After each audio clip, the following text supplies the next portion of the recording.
here on the concept lawn at Pebble Beach where all the concept cars are here. This is Andy Parkin from Nissan Design. Yep. Now tell me what we have here. We have the Nissan Emerge. Our Senior Vice President of Design, Mr. Nakamura, wanted to explore what proportion would look like for a mid-engined, high-performance supercar for the Infiniti brand. So it's kind of a design exercise, but also you'll start seeing elements of this vehicle in future Infiniti products. Yeah, well, it's a beautiful car. I know Shiro, so I can call him Shiro. You have to call him Mr. Nakamura because he's your boss. He's my boss. See, I know him as a guy. I know him as a bass player, and he's just a fantastic designer. I was in Japan recently and got to tour the studios and take a guess at maybe what the new 240Z might look like. But I have to say, this is one of the most beautiful cars I have seen. It looks very Japanese design to me. I'm not sure what I base that on. I just base it on some sort of instinct. It doesn't look European at all. Because a lot of times when I see mid-engine cars, the ugliest part is the massive intake here. Yes. You know, it looks overwrought, whereas this integrates nicely into the design. And if someone told you this was not functional, you would just think it looks nice from a design point of view. So the fact that it's both functional and works as a design is pretty amazing, especially when it goes into the door here. And what engine does this have? It has twin electric engines. Okay. So 402 horsepower. Wow. So it's fully electric. There's Fully no electric. Okay. But it does have a 3.0 gasoline engine. Oh, it does, to run the extended range. extended range. Okay. So you got about 30 miles at normal. Yeah. But it's 0 to 60 in under 4 seconds. Yes, and of course, you see this trend a lot in the concept cars. No more rear view mirrors, just rear view cameras. That is not legal in the U.S. yet, Not but I yet. think it will be fairly soon. Well, especially when we're trying to get aerodynamics down and everything. Yeah. You don't have this big mirror. Boy, there's no part of this car that's unattractive. And the nice thing about Nissan, when they do these cars, this looks like a production automobile. This doesn't look like some pie-in-the-sky thing that's made of clay that will never go down the road. It looks like you could buy it right now. If they could just get the steering wheel on the right side, you'll sell 1 million of them. Yeah. And this one was designed here in the U.S., right? Yes, it was. But Shiro obviously overseas. Of course. Yeah, Sure oversees everything. yeah. Well, I noticed an awful lot of air intakes. You got one in the roof, you got the front, you got them on both sides. Are the batteries heated and cooled as well? Well, battery technology is moving so much forward. I've spoken to guys around the nation that say that within a very short period of time, there will be battery packs that will give you a 300-mile range. Well, Thomas Edison said the same thing in 1909, so we'll see what happens. Thanks a lot. Thanks, Jay. Once again on the concept lawn at Pebble Beach with Robert Burns from Mercedes-Benz. Robert, tell us what we have here. Sure, it's a pleasure to be here, Jay. Nice to meet you. We've got the concept style coupe from Mercedes-Benz. This is a beautiful, very sinewy design model that you'll start to see a lot of this design idiom start to flow through the Mercedes-Benz lineup in the future. And what you see here will actually go into production 12 months from now. Wow, okay. You always think of coupe or coupe as meaning two doors. Sure, absolutely. A couple years ago, we introduced our CLS that we referred to as a four-door coupe as well, and this sort of takes on the same theme as that. This roof line has worked well for Mercedes-Benz. Yeah, it's beautiful. Very sloping wheel greenhouse. here as well. There's nothing hybrid or unusual about the powertrain. No, it's not. It would have a 4-cylinder gasoline engine turbocharged with 210 horsepower. Okay, so 4 cylinders, you're probably looking at pretty good mileage. Yeah, absolutely. We're hoping between 35 and 40 miles to the gallon. And it looks to be pretty good size. It almost looks like an S-Class in size, isn't it? You know what? It almost appears that way, but believe it or not, this is very similar in size to today's C-Class, which is the entry-level product from Mercedes-Benz. Really non-Mercedes looking colors on the interior as well. Yeah, some very dramatic colors. And what you see, about 90 to 95% of this vehicle will go into production about 12 months from now. It's got a beautiful panorama roof, which again would be optional in this car as well. And how does that work? Does that change color in the light or?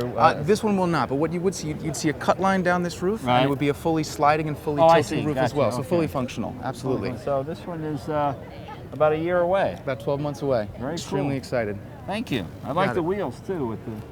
Might have to tone those down a bit for production. Now tell me why. They jut out quite a bit. If you kind of see them from the front angle. I see here, you're out further than the fender line. You'd probably pick up a bit of curb rash. We'd probably have to sell about 12 of them. Yeah, that's right. Yeah, that's right. You would. We wouldn't want to do that. You might take out the curb on that one. Hey, thanks a lot. Here's another fascinating car I've been reading about, and I finally got to see in person.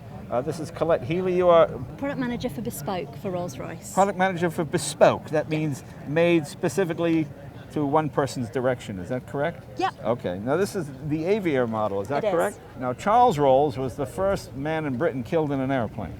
He was. And I think he was the second licensed pilot. So besides being, of course, brilliant engineer, he was an aviator, and I imagine this is dedicated to him. Is that the idea? Exactly. Well, that's right. quite romantic. That seems quite romantic. It's a coupe, or coupe, I guess It you'd is a say. coupe. You know, I always loved the two-door Rolls. I am a former Rolls-Royce employee. I worked for Rolls-Royce when I was a kid doing new car prep, so I really enjoyed it. I would fly down to Newark, New Jersey, take them off the boat and drive them up to Massachusetts. And that day, in those days, they didn't transport them. We put test miles on the car, so we would deliver them around the country. It's got Goodyear tires on it, which is interesting to see in a Rolls-Royce. Nice to see. What size wheels are those? Do you know? Are they 22? They're 21. 21. God, they look massive. You know, I drove the Ghost, and I actually liked the Ghost more than the Phantom because it felt like more of a driver's car. And coupe is exactly that. Now, does this have the same horsepower as anything different in the drivetrain? No, it's same as Phantom Family. And has what, the 8-speed transmission? Is that It correct? does now, yeah. With Series 2 changes, it has an 8-speed transmission. And I assume it's this color because of the Aviator, the airplane, okay, Yeah. kind of a flat gray. But I imagine you can get any color you want. This collection car is just in this colour. Oh, it only So comes in this designed color, so specifically it's for not this quite as car. bespoke. Not this. This is Oh, a okay. collection car, so Okay. very, very unique. So everyone will be this color? Everyone will be this colour. Oh, interesting. And Okay. subtle details like the matte finish that you pointed out Mm-hmm. and the matte finish on the wheels, just that idea of reflective and non-reflective surfaces in a cockpit on a plane. Yeah, you know, it's one of those things I have to take a while to get used to. I'd be curious to hear what traditional Rolls customers, because it's a car you enjoy washing and polishing and shining. Yep. And matte doesn't get any shinier than doesn't. to a certain point. So I'd be curious to see what your feedback is. I will guarantee you will see one or two a different color. I will guarantee that. I mean, I like this, Yeah. but I get somewhere there's going to be a guy when people hear, what, they're all the same. Nah, I want mine this color. You know, it's fascinating to me how good Rolls-Royce has gotten in the last few. When I worked for the company, they were still trading on that best car in the world thing, and a little bit antiquated, you know, the old V8, the old 3-speed Hydromatic. There were more modern cars out there. Build quality was impeccable. It was a triumph of putting it together more than it was engineering. And this car is an engineer's car finally again. I mean, with the 8-speed transmission and its own engine. Yeah, beautiful V12. Yeah, and then for a while they were using a BMW V12, which didn't feel like a Rolls-Royce to me in the very, very beginning, maybe 15 years ago. So now to see that it's back again. And let's take a look at this interior. This Yeah, is of really course. quite lovely. Well, it looks like an Aviator clock in there. It is. It's by a company called Thomann, who just manufacture aviation-grade instruments. So it's a full, rather than just the face, it's a full aviation-grade clock integrated with the electronics in the car. You know, it's funny, I was outside and it was noisy. I'm inside the car and the door's open. It's actually quiet. I mean, even, so I can imagine how, it must be like a safe with the door shut. It's very and serene. this is the glove box here. This one here, there you are. Perfect.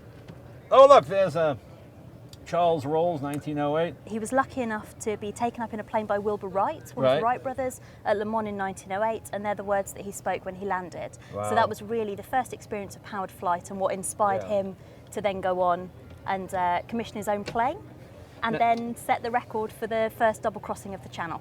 Now, I'm not familiar with the latest version. Is this interior bespoke to this car? Or is this where it is in the Phantom as well? This is where it is. This is where it is on Coupe, and obviously with Series 2 now, there've been the enhancements to the electrical systems. Beautiful, obviously, interior. I mean, it's Rolls-Royce. Let's show people the trunk. Now, if you happen to trade in a 1952 Kaiser Manhattan for this new Rolls-Royce, you'll recognize this feature. I kind of like this. Bit of a picnic table back here. And then leather-lined boot on this car as well. Boot as well. Well, it's a beautiful car. Hey, thank you for showing it to us. You're very welcome. I'm going to check on that bespoke thing and see if, because when I find one that's not this That's color, I'm purple. going to say the same. Okay. But very cool.